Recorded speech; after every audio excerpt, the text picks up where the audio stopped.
English football is at the top of the world at the moment. 6 clubs are through to the knockout rounds of the Champions League. 5 of those in the top 8 going through to the last 16. England are one of the favourites for this upcoming World Cup in 2026. We are stacked with so many world-class players. The Premier League is the league in the world to be in. It's not just the last couple of years, but the last 20, 30 years, the Premier League. How many stars have come through? How many great managers have come through? How many great teams? You know, English football could not be in better health. Surely. But I think it's gone backwards. I think English football has gone back to where it was for an awful long time, which hampered the growth of the game. And essentially, that is, we are inward thinking, and we always have been. Now, just a little bit of history for England's inward thinking, because some of it's well known, some of it's not. So, as England was the modern inventors of football, there was a sense of superiority about English football. Now, this coincided with the British Empire at the time, so it was not just a football thing, it was a national kind of arrogance. So when FIFA was formed in 1904, England, along with other home nations, refused to join, and they kind of were in and out of it. But by 1928, they were out. So the first 3 World Cups, 1930, 34 and 38, England didn't take part. In fact, it barely registered. I mean, could you imagine that today? England just going, yeah, we're not going to go to the World Cup. But even post Second World War, it continued. You know, the European Champions Club Cup, first season, 1955-56. The first entrances should have been Chelsea, but under pressure from the Football League, they said no. Thankfully, Manchester United went against the Football League. Now, they paid the ultimate price at Munich, but English football shouldn't forget what Manchester United did, because if Manchester United had refused or bowed to the pressure, who knows how long it would have been before an English club was in the European Champions Club Cup. 1960, the first European Championships. England, along with a number of other nations, yeah, we're not taking part. England's reason? The home nations tournament was more important. And even when England did take part in tournaments, so they came into the 1950 World Cup, preparations were poor. You know, it was just, oh, we'll turn up and we'll win. This arrogance we had. You know, up until 1966, we were pretty poor in World Cups. And you could say we were pretty poor post-1966. European Championships as well. Up until Euro 96, we were pretty damn poor. Yes, we reached a semi-final in 68, but it wasn't taken seriously. We played a friendly 4 days before. So English football has always been inward thinking. And it's strange because English clubs had really successful periods. First of all in the Fairs Cup, stroke UEFA Cup in the late 60s and early 70s.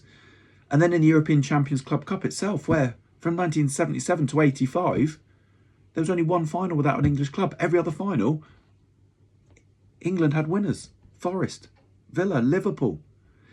And yet the England national team could not replicate that on the international stage, either failing to qualify for major tournaments or struggling when they got there. Now, this was in stark contrast, for example, to Holland. Ajax, 3 European Cups in a row. Same with West Germany, Bayern Munich, 3 European Cups in a row. And Holland and all West Germany were in every major final from 1970 in terms of World Cup and European Championships. But that was all in the past. Surely English are not that inward thinking anymore. We're more open to the world. You know, when the European Super League proposal was put out, there was an awful lot of English clubs in there. You know, we led the Premier League, you know, the breakaway from the First Division. G14, you know, fought against UEFA for increasing the Champions League. English clubs, United and Liverpool in the past, and others, right at the forefront of that. So how could English football be inward thinking? What you need to look at is English managers. You know, look at how successful English managers have been abroad. And I do mean in Europe's top 5 leagues, or that, you know, Europe's bigger leagues. Now that obviously has shifted over time.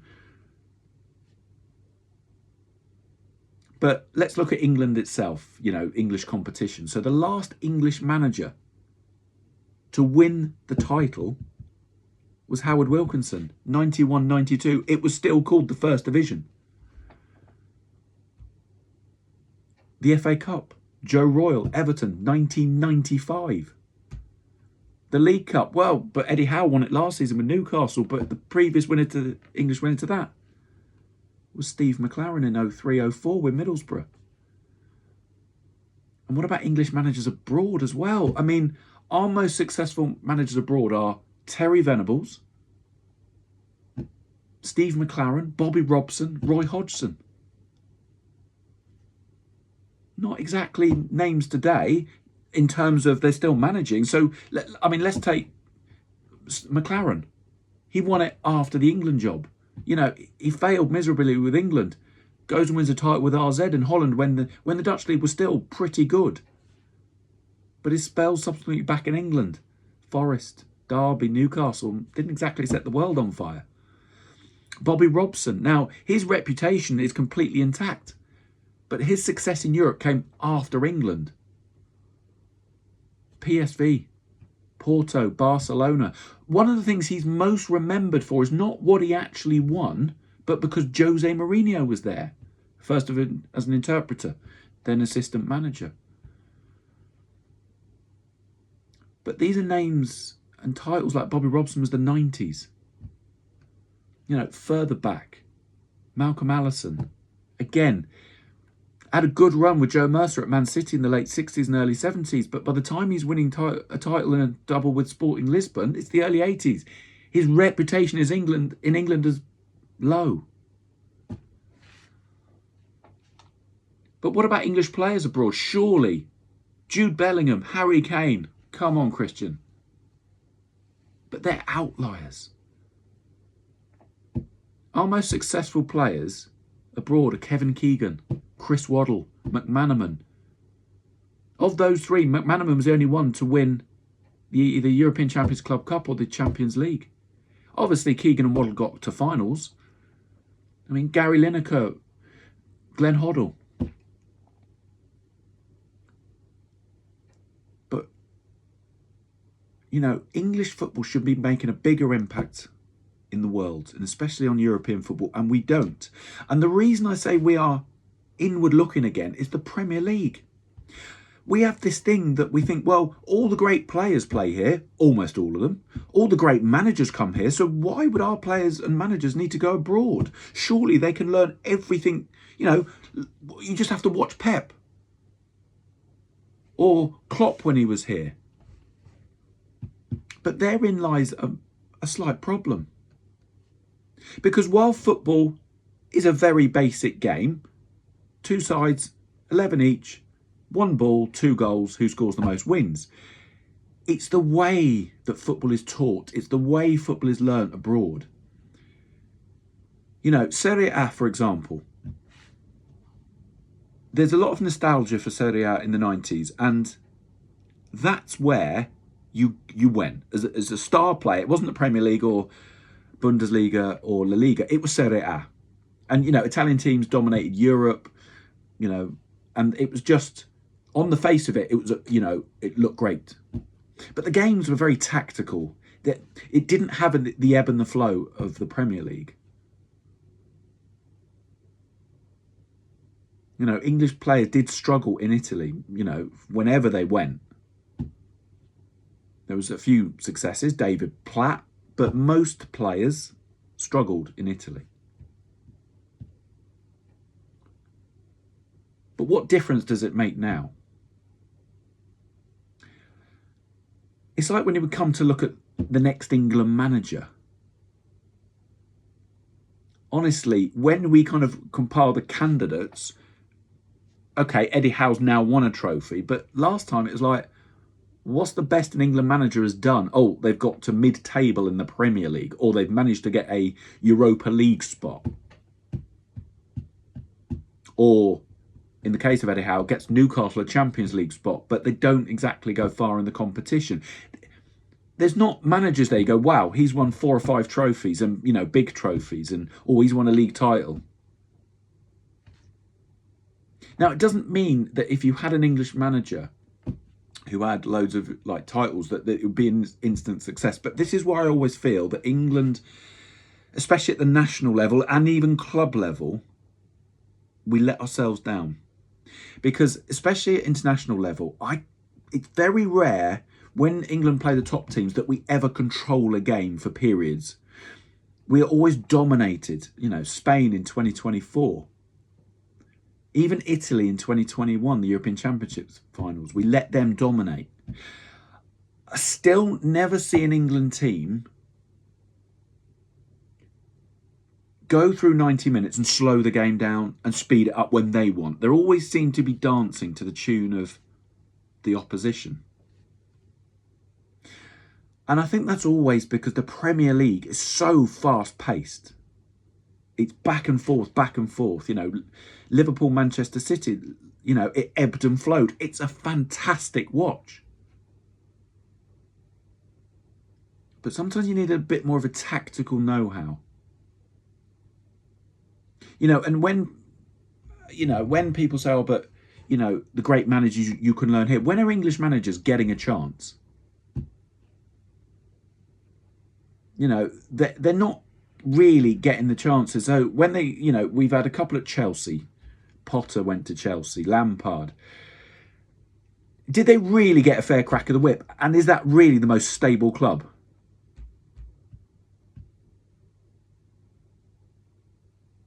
Now, you as the viewer might disagree. You think, well, surely it's only a matter of time before England start to dominate major competitions. But England should have done this before. Now, I'm not suggesting that if English managers go abroad and, you know, win a Serie A title or a La Liga title, that they're suddenly going to come back and we'll just walk the World Cup. That's not what I'm saying. But what I'm saying is, in this day and age of trying to get every extra like 0.5% out of a team, with all the stats and the statistics and all the stuff they do, why in English football are we so reluctant for managers and players to go abroad? Because this is this is the strange paradox, because the Championship has got so many quality players. And the lower reaches of the Premier League have got so many quality players. It's like Serie A was in the 90s. But I feel a lot of the English players should go abroad. English managers, go abroad. Build your reputations. I'm not buying into Strasbourg, by the way, because Woodley and Rosenior have got that Chelsea job if Chelsea and Strasbourg weren't so closely linked. I'm not sure. You know, Gary O'Neill at Strasbourg, I'm not saying he's lined up as the next Chelsea manager, but this relationship where Rosenior's gone to Strasbourg, and don't get me wrong, I'm not saying that Rosenior's a bad manager or anything like that. There's potential there. But does he get the Chelsea job if he's not at Strasbourg? I don't think so.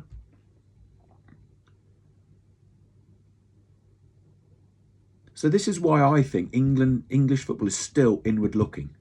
And I think one of the things we like to say to ourselves is a bit like the old Andy Murray thing. If you ever looked through the reports of when Andy Murray won and lost, when he won, he was British. When he lost, he was Scottish.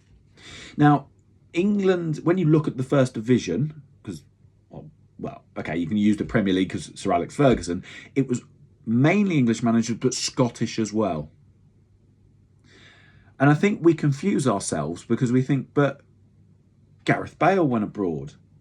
You know, John Charles has been voted one of the greatest ever foreign players at Juventus. And a number of others. But they're not English.